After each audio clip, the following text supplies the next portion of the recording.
We need affordability to be a major component of our energy going forward. We need reliability. Yes, we need it to be cleaner and lower emission, and we're all very supportive of that. And New York State has led the way and continues to lead the way in that efforts. And we need a plan, not a ban, as Senator Matera says.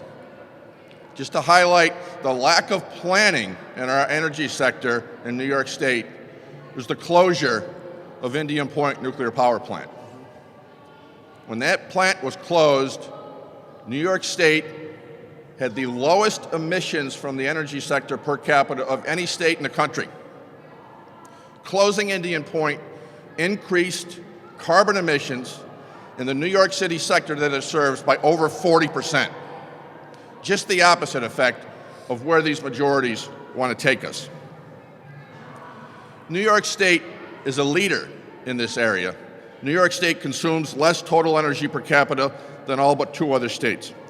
And our per capita energy consumption in New York in the transportation sector is the lowest in the nation. So we're leading, and we want to continue to lead. But we want to do it responsibly and rationally.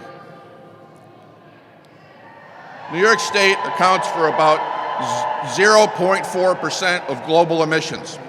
I've just told you how we lead in all these different sectors.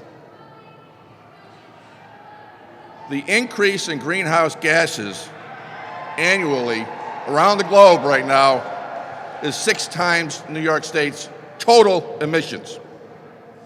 The increase in worldwide coal emissions from energy production is 2.5 times New York State's total emissions. Those are annual emission increases up against our 0.4%. So all these effects on climate change that we want to see and improve are going to be for naught the way things are going around the globe. We're a pittance in the overall scheme of emissions on the earth. And yet, the Democrats say the cost of doing nothing. And we're not talking about doing nothing. We're talking about continuing to lead, continuing to approve, but doing it responsibly and rationally so that we have an affordable energy system in New York State. New York State, in my region, that's served by NYSEG and RG&E, last fall had a rate increase improved of a cumulative 31% over 2.5 years. Part of that rate increase included $1.3 billion of infrastructure upgrades in that period that NYSEG is going to do. There's over $46 billion of infrastructure improvements already approved and ordered by the Public Service Commission that haven't even hit ratepayers' bills yet. So a 31% increase in 2.5 years with only a $1.3 billion investment thus far is just scratching the surface. You're going to add a 0 onto those rate increases for New Yorkers.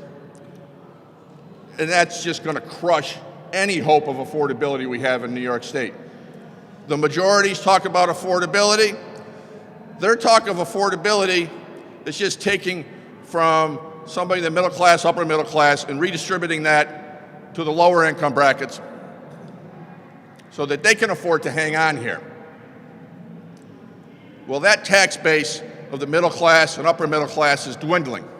We've seen it from Comptroller DiNapoli's recent report with the Business Council. Those taxpayers are leaving, and they're leaving because of the lack of affordability of New York State.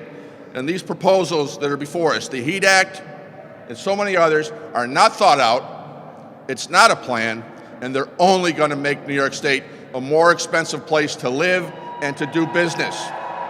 We are seeing manufacturers leave the state at a record pace across upstate, in large part due to these impending mandates on the energy sector and the unknowns.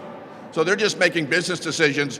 We're getting the hell out of New York State because, first of all, we don't know what's coming. We don't know how much it's going to cost. And no matter what we do to limit our 0.4% of global emissions is going to have no impact on the climate, but it's going to eviscerate our economy in New York State and send affordability unaffordability through the roof.